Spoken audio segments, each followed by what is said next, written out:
அந்த NEET exam நடத்தணும்னா நடத்திக்கலாம். But இங்கே வந்து அந்த பிரச்சனை என்னன்னா, இது வந்து என்னுடைய ஒரு சஜஷன் தாங்க. இது நடக்குமா, உடனே நடக்காதுன்னு எனக்கு தெரியும். அப்படியே நடந்தாலும் அதை நடக்க விட மாட்டாங்கன்னு எனக்கு தெரியும்.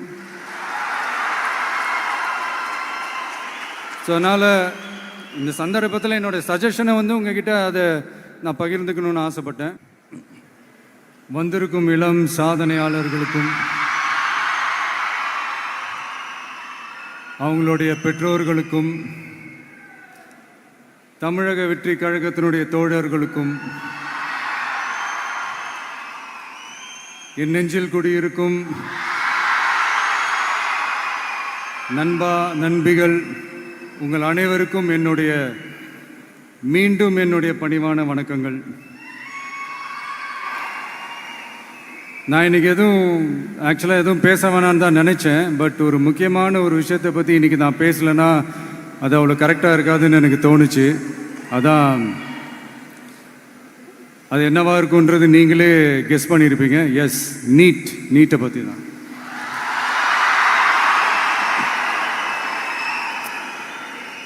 இந்த நீட்டுன்றது பார்த்தீங்கன்னா நம்ம தமிழ்நாட்டில் இருக்கிற மாணவ மாணவிகள், குறிப்பாக கிராமப்புறத்தில் இருக்கிற ஏழை எளிய பிற்படுத்தப்பட்ட, மிகவும் பிற்படுத்தப்பட்ட மற்றும் தாழ்த்தப்பட்ட வகுப்பினை சேர்ந்த இந்த மாணவ மாணவிகள் எல்லாருமே ரொம்பவும் பாதிக்கப்படுறாங்கன்றது தான் ஒரு சத்தியமான ஒரு உண்மை. இந்த நீட்டை பற்றி ஒரு பிரச்சனையாக நான் பார்க்குறது என்னென்னா, ஒன்று வந்து இந்த நீட் வந்து இந்த மாநில உரிமைகளுக்கு வந்து எதிரானதாக இருக்குது. நீங்கள் 1975க்கு முன்னாலே பார்த்தீங்கன்னா இந்த கல்வி வந்து மாநில பட்டியலில் தான் இருந்துச்சு. உங்கள் எல்லாருக்குமே தெரிஞ்ச ஒரு விஷயந்தான். அதுக்கப்புறமா தான் அது ஒன்றிய அரசு வந்ததுக்கப்புறம் அது பொது பட்டியலில் அது சேர்த்தாங்க. எனக்கு தெரிஞ்சு அதுதான் வந்து ஒரு முதல் பிரச்சனையாக ஒன்று ஸ்டார்ட் ஆச்சு. ரெண்டாவது பார்த்தீங்கன்னா, ஒரே நாடு, ஒரே பாடத்திட்டங்கள், ஒரே தேர்வு. இது வந்து பேசிக்காகவே அந்த கல்வி கற்கும் அந்த நோக்கத்திற்கே வந்து ஒரு எதிரான ஒரு விஷயமா நான் அதை பார்க்குறேன். ஒவ்வொரு மாநிலத்துக்கு ஏற்ற மாதிரி அந்த பாடத்திட்டங்கள் இருக்கணும். இது வந்து நான் மாநில உரிமைகளுக்காக மட்டுமே இதை நான் கேட்கல. நீங்கள் பார்த்தீங்கன்னா அந்த கல்வி முறையில் பல்வேறு கண்ணோட்டங்கள், பல்வேறு பார்வைகள், டிஃப்ரெண்ட் பர்ஸ்பெக்டிவ்ஸ்னு ஒன்று சொல்லுவாங்க இல்லையா, அப்படி அதுக்கு ஒரு முக்கியத்துவம் கொடுக்குற ஒரு விஷயமா அது இருக்கணுன்றதான் என்னுடைய பார்வை. Diversity is a strength, it is not a weakness. பன்முகத்தன்மை அப்படிங்கிறது வந்து அது ஒரு பலமே தவிர பலவீனம்னு சொல்ல முடியாது. இதில் இன்னொரு முக்கியமான ஒரு விஷயம் என்னென்னா, மாநில மொழியில் படிச்சுட்டு, ஸ்டேட் சிலபஸில் படிச்சுட்டு, NCERT சிலபஸில் வந்து தேர்வு வச்சா அது எப்படிங்க? அதுவும் கிராமப்புறத்தில் இருக்கிற மாணவ மாணவிகள், அதுவும் அவங்களுடைய மருத்துவ படிப்புக்கு கொஞ்சம் யோசிச்சு பாருங்கள், இது எவ்வளோ ஒரு கடினமான ஒரு விஷயம்னு. மூணாவது நான் பார்க்குற ஒரு பிரச்சனை என்னென்னா, போன மே மாதம் 5ஆம் தேதி அந்த நீட் எக்ஸாம்லாம் நடந்துச்சு. அதில் சில குளறுபடிகள்லாம் நடந்ததா நம்ம நிறைய அந்த செய்திகள்லாம் பார்த்தோம், படித்தோம் இல்லையா. அதுக்கப்புறமே என்ன ஆயிடுச்சுன்னு பார்த்தீங்கன்னா, அந்த நீட் தேர்வுக்கு மேலே இருக்கிற அந்த நம்பகத்தன்மையை வந்து மக்கள் மத்தியில் சுத்தமாக போயிடுச்சு. இனிமேல் நாடு முழுக்க அந்த நீட் தேர்வே தேவையில்லை அப்படிங்கிறத இந்த செய்திகள் மூலிமா நாம் எல்லாருமே புரிஞ்சுக்கிட்ட ஒரு விஷயம். சரி, இதுக்கு என்னதான் தீர்வு அப்படின்னா, நீட்டு விலக்கு தான் வந்து இதுக்கு உடனடி தீர்வு. நீட்டு ரத்து கோரி தமிழக சட்டமன்றம் கொண்டு வந்திருக்கிற அந்த தீர்மானத்தை நான் மனப்பூர்வமாக வரவேற்கிறேன்.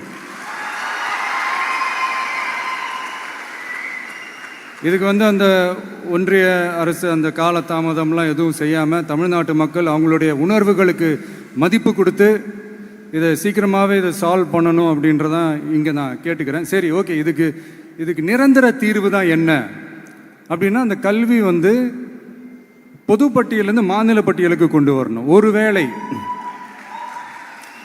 அதில் ஏதாவது சிக்கல்கள் இருக்குது அப்படின்னா ஒரு இடைக்கால தீர்வாக இந்த இந்திய அரசியலமைப்பு சட்டத்தை திருத்தி ஒரு ஸ்பெஷல் கன்கரண்ட் லிஸ்ட், சிறப்பு பொது பட்டியல் அப்படின்னு ஒன்று உருவாக்கி அதில் கல்வி மற்றும் சுகாதாரத்தை அதில் சேர்க்கணும்.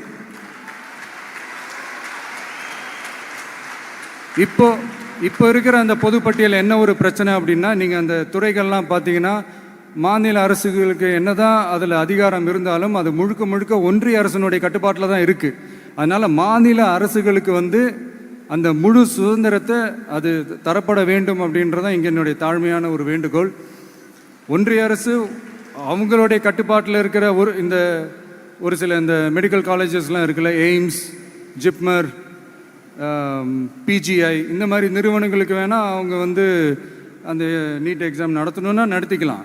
பட் இங்கே வந்து அந்த பிரச்சனை என்னன்னா, இது வந்து என்னுடைய ஒரு சஜஷன் தாங்க. இது நடக்குமா, உடனே நடக்காதுன்னு எனக்கு தெரியும். அப்படியே நடந்தாலும் அதை நடக்க விட மாட்டாங்கன்னு எனக்கு தெரியும். ஸோ அதனால் இந்த சந்தர்ப்பத்தில் என்னுடைய சஜஷனை வந்து உங்ககிட்ட அதை நான் பகிர்ந்துக்கணும்னு ஆசைப்பட்டேன். இதுதான் என்னுடைய தனிப்பட்ட ஒரு கருத்து நீட்டை பற்றி. ஸோ மற்றபடி வேறு ஒன்றும் இல்லை. வந்திருக்கிற என்னுடைய friends, learning is fun, education is celebration. ஜாலியாக படிங்க, ஸ்ட்ரெஸ் எல்லாம் எடுத்துக்காதீங்க. இந்த உலகம் ரொம்ப பெருசு, ரொம்ப ரொம்ப பெருசு. ஆப்பர்ச்சுனிட்டிஸ் அவ்வளோ இருக்கு, அவ்வளோ கொட்டி கிடக்கு.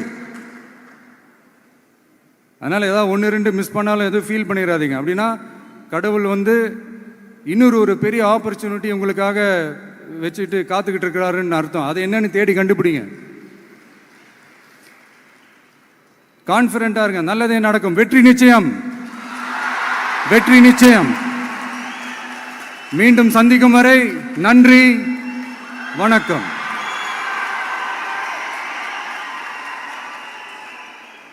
ரொம்ப அழகான விஷயங்களை எங்கள் கூட பகிர்ந்த நம்மளுடைய தமிழக வெற்றி கழகத்தின் தலைவர் அவர்களுக்கு எங்களுடைய நெஞ்சார்ந்த வாழ்த்துக்கள்.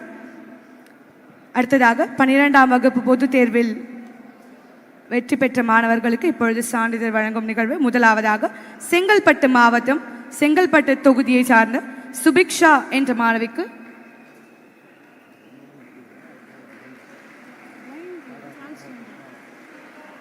செங்கல்பட்டு மாவட்டம் செங்கல்பட்டு தொகுதியை சார்ந்த சுபிக்ஷா என்ற மாணவிக்கு சான்றிதழ் வழங்கி பொன்னாடை போற்றப்படுகிறது.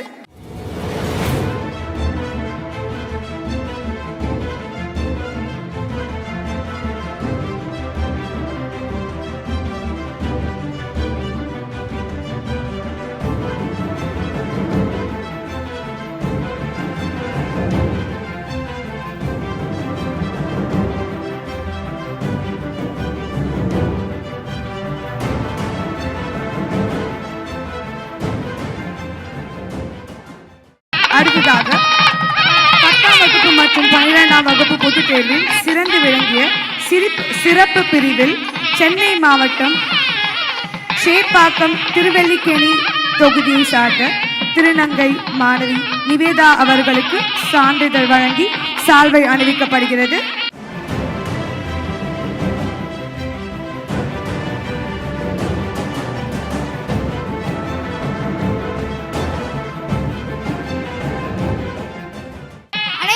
வணக்கம். இந்த மேடையில் நிற்கிறது ரொம்ப ரொம்ப சந்தோஷமா இருக்கு. அண்ணாவை பார்த்தது நிஜமா அவ்வளோ ஹாப்பியா இருக்கு. ஸோ நம்ம ஒரு விஷயத்தை செய்யும் போது அதுக்கான பாராட்டு நமக்கு கிடைக்கிறப்ப தான் அதோட வேல்யூ தெரியுது. அண்ட் வாழ்க்கையில் இன்னும் நிறைய செய்யணும் அப்படின்ற மோட்டிவேஷன் கிடைக்குது. அண்ட் நம்ம மாநிலத்தில் டாஸ்மார்க் ஓப்பன் பண்ணி குடிக்கிறவங்களை என்கரேஜ் பண்ணுறவங்களுக்கு மத்தியில் படிக்கிறவங்களை என்கரேஜ் பண்ணுறதுக்கான ஒரே கழகம் நம்ம டிவிக்கே தான். இதுதான் நமக்கு தேவையான மாற்றம். அண்ட் நம்ம ஜெனரேஷன்ல நம்ம விஜய் அண்ணா நம்ம ட்ரக்ஸ் இல்லாத ஒரு சொசைட்டியாகவும் எஜுகேஷனுக்கு இன்னும் இம்பார்ட்டன்ஸ் தர ஒரு சொசைட்டியாகவும் கொண்டு வருவாருன்ற நம்பிக்கை நம்ம எல்லாருக்குமே இருக்கு. ஸோ அண்ணா கண்டிப்பா நீங்க அந்த மாற்றத்தை கொண்டு வருவீங்கன்னு நம்புறோம். ரொம்ப தேங்க்ஸ் அண்ணா.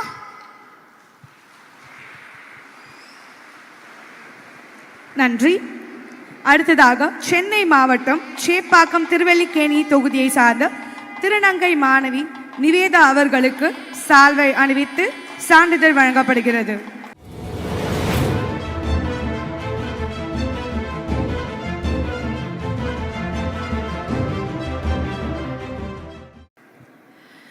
எல்லோருக்கும் வணக்கம்.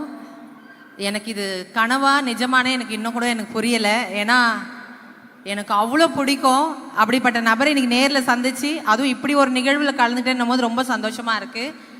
என்னுடைய பேர் அனுஸ்ரீ. தமிழ்நாட்டிலேயே முதல் திருநங்கை பொறியியல் பட்டதாரினா.